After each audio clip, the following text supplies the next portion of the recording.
السلام علیکم۔ YouTube channel Khawar نعیم Hashmi official پر آپ کا آج پھر خیر مقدم کرتا ہوں۔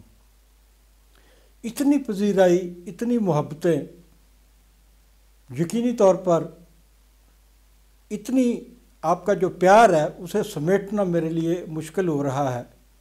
آپ نے 4 دن کے اندر اندر جس قدر میرے پیج کو لائک کیا، اس کو دوستوں میں فارورڈ کیا، اس کو سبسکرائب کیا، اس کے لیے میں آپ کا شکریہ ادا کرتا ہوں، اور یہ میں سمجھتا ہوں کہ یہ سلسلہ جو ہے اس چینل کو آگے بڑھانے کا آپ اسی طریقے سے، اسی جذبے سے جاری رکھیں گے۔ میری آج کی کہانی ایک سٹیج اداکارہ کے گرد گھومتی ہے جو بعد میں نامور فلمی ہیروئن بنی۔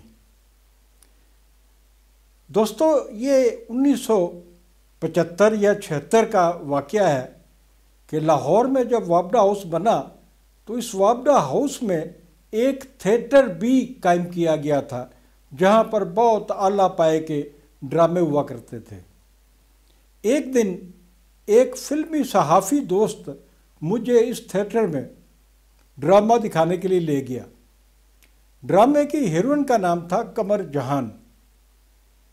ڈرامہ دیکھا، بہت خوبصورت ڈرامہ تھا، لیکن ڈرامے کی ہیروئن جو تھی وہ نئی تھی، جس کا نام میں نے بتایا قمر جہان۔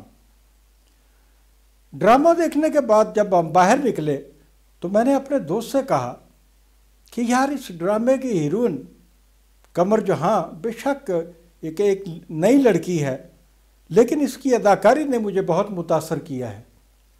یہ لڑکی مجھے ایک نمکین لڑکی لگتی ہے۔ مجھے ایسا لگتا ہے کہ اس نئی لڑکی، اس قمر جہان کی زندگی کے اسرار و رموز جو ہیں وہ مجھے جاننے چاہیے۔ کیا تم مجھے اس لڑکی سے ملوا سکتے ہو؟ تو اس فلمی صحافی نے کہا کہ ہاں، یہ ساندہ میں رہتی ہے، میں کسی دن آپ کو اس سے ملوانے لے جاؤں گا۔ اور پھر وہ ایک دن آیا جب میرا وہ فلمی صحافی دوست مجھے قمر جہاں کے گھر لے گیا۔ وہ ساندہ کی مین روڈ پر ہی طارق بلڈنگ کے سامنے ایک کمرے کا ایک مکان تھا۔ جب ہم اس مکان کے اندر داخل ہوئے، جس کا دروازہ کھلا ہوا تھا، تو ایک بوڑھی عورت چارپائی پہ بیٹھی ہوئی تھی۔ ہم اس کے قریب کھڑے ہو گئے تو میرے دوست نے پوچھا، اماں جی، قمر جہاں کہاں ہے؟ تو اس نے کہا وہ اندر بیٹھی ہوئی ہے۔ ایک مرلے کے اس مکان کا ایک دالان تھا، اور دالان کے آخر میں ایک کمرہ تھا۔ اور اس ملاقات پر میں نے بعد میں ایک افسانہ بھی لکھا جو روزنامہ مساوات کے جریدے میں شائع ہوا تھا، نصرت میں، ویکلی نصرت میں، اور اس افسانے کا نام تھا ایک بوسیدہ کمرہ۔ میں نے اس خاتون، اس قمر جہان کی والدہ سے کہا کہ ماں جی، کل میں نے آپ کی بیٹی کا ڈرامہ دیکھا، سٹیج ڈرامہ دیکھا، تو مجھے اس میں بڑی فنکارانہ صلاحیتیں نظر آئیں، تو آپ کیوں نہیں ٹرائی کرتی کہ اسے فلموں کی طرف لے کر جائیں؟ میرے خیال میں اس کا جو سٹائل ہے، ایکٹنگ کا سٹائل جو ہے، وہ نیر سلطانہ سے بہت ملتا ہے۔ تو اس عورت نے مجھے جواب دیا کہ بیٹا، تم نہیں جانتے کہ میری بیٹی تو کئی فلموں کی ہیروئن ہے، یہ تو بے شمار فلموں میں کام کر چکی ہے۔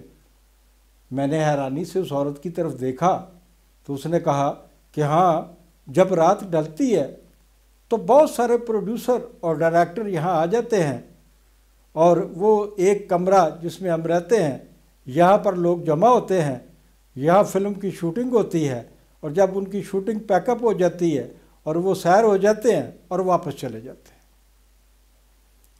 اس کے بعد میں اس فلمی صحافی کے ساتھ اس ایک مرلے کے مکان کے واحد کمرے کی طرف بڑھا۔ وہاں ایک چارپائی اور 2 کرسیاں تھیں، اور وہ لڑکی جس کا نام قمر جہاں میں بتا رہا ہوں آپ کو، وہ چارپائی پہ بیٹھی تھی۔ اس کا خیال تھا کہ شاید ہم بھی وہی لوگ ہیں جو ہر رات وہاں پر شوٹنگ کرنے آتے ہیں۔ شوٹنگ سے مراد تو آپ میری سمجھ گئے ہوں گے کہ کیا شوٹنگ کرنے آتے ہیں۔ تو وہ لڑکی خاموش رہی۔ میں اس کا چہرہ دیکھتا رہا، اس کے چہرے کے تاثرات دیکھتا رہا، اس کی موٹی موٹی آنکھیں دیکھتا رہا، اس کے خوبصورت ہونٹ جو تھے وہ میری توجہ کا مرکز تھے۔ مجھے وہ بہت اچھی لگ رہی تھی اور میرا دل کر رہا تھا کہ اگر اسے چانس دیا جائے تو یہ ایک بہت بڑی ایکٹریس بن سکتی ہے۔ ہم وہاں سے واپس چلے آئے۔ میں نے جو کچھ دیکھا اس کو ایک افسانے کی صورت میں لکھ دیا۔ اس افسانے کو بہت پذیرائی حاصل ہوئی۔ پاکستان ٹیلی ویژن کے بڑے بڑے سینئر جو پروڈیوسر ہوا کرتے تھے، انہوں نے جب یہ افسانہ پڑھا، ایک بوسیدہ کمرہ، تو وہ مجھے مبارکباد دینے میرے آفس آئے تھے۔ کئی سال گزر گئے، ایک فلم ریلیز ہوتی ہے ریجنٹ سنیما لاہور میں عید والے دن۔